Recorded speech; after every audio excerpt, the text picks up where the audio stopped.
होलीपुर नामक गोटे छोटिया गाँटीए थिला ଯେଉଁଠାରେ ଶ୍ୟାମ ଘନ ନାମକ ଦୁଇ ଭାଇ ରହୁଥିଲେ।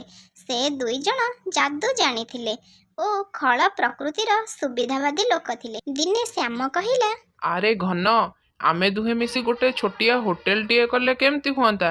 ଆମ ଚଳିବାକୁ ସୁବିଧା ମଧ୍ୟ ହୁଅନ୍ତା। ହଁ ଭାଇ, ବହୁତ ଭଲ ହେବ। ହେଲେ ଆମ ପାଖରେ ତ ହୋଟେଲ ଖୋଲିବା ପାଇଁ ଏତେ ପଇସା ନାହିଁ, କ'ଣ କରିବା? ଆରେ ତୁ କ'ଣ ପାଇଁ ଏତେ ବ୍ୟସ୍ତ ହେଉଛୁ? ଆମର ଏ ଯାଦୁ ବିଦ୍ୟା ପୁଣି କୋଉ କାମରେ ଆସିବ? ହା ହା ହା ହା ହା। ତା ପରଦିନ ଏକ ହୋଟେଲ ଖୋଲା ହେଲା। ଶ୍ୟାମ ନିଜର ଯାଦୁ ବଳରେ ତା ଭାଇ ଘନକୁ ଏକ ଛେଳିରେ ପରିଣତ କରିଦେଲା ଓ ସେହି ଛେଳିକୁ ମାରି ରୋଷେଇ ପ୍ରସ୍ତୁତ କଲା। ଆରେ ଶ୍ୟାମ ଭାଇ, ଆଜି ହୋଟେଲରେ କ'ଣ ଖାଦ୍ୟ ପ୍ରସ୍ତୁତ କରିଛ? ଆରେ ଭାଇ, ଆଜି ତ ମଟନ ହେଇଛି, ଆସ ଆସ ଖାଇବ। ସେ ମଟନ ଖାଇସାରିବା ପରେ ଶ୍ୟାମ ତାଳି ମାରି କହିଲା, ଘନ ବାହାରକୁ ବାହାରି ଆସେ। ଘନ ସେ ଲୋକର ପେଟ ଚିରି ବାହାରକୁ ବାହାରି ଆସିଲା ଓ ସେ ଦୁହିଁ ଭାଇ ମିଶି ସେ ଲୋକଟିକୁ ମାରି ରୋଷେଇ କରିଦେଲେ ଓ ଅନ୍ୟ ଲୋକମାନଙ୍କୁ ଖାଇବାକୁ ଦେଲେ। ଏହିପରି ଅନେକ ଦିନ ଧରି ଚାଲିଲା।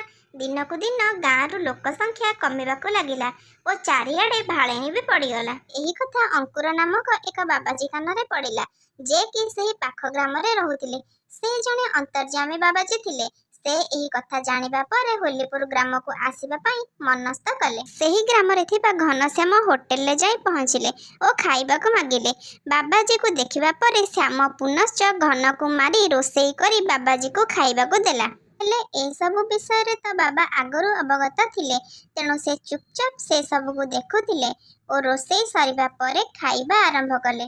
ତାପରେ କିଛି ପାଣି ଧରି କହିବାକୁ ଲାଗିଲେ, ଆତାପି ବାତାପି ଜୀର୍ଣ୍ଣ ସଗତି, ଆତାପି ବାତାପି ଜୀର୍ଣ୍ଣ ସଗତି, ଆତାପି ବାତାପି ଜୀର୍ଣ୍ଣ ସଗତି। ଏହିପରି ଭାବରେ 3 ଥର କହିବା ମାତ୍ରେ ଘନ ବାବାଙ୍କ ପେଟରେ ଜୀର୍ଣ୍ଣ ହୋଇଗଲା।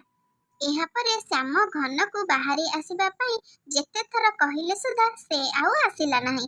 ଏହା ଦେଖି ଶ୍ୟାମ ବାବାଜୀଙ୍କ ଗୋଡ଼ ତଳେ ପଡ଼ି ଘନକୁ ଫେରାଇ ଦେବା ପାଇଁ ବହୁତ ନେହୁରା ହୋଇ କାନ୍ଦିଲା।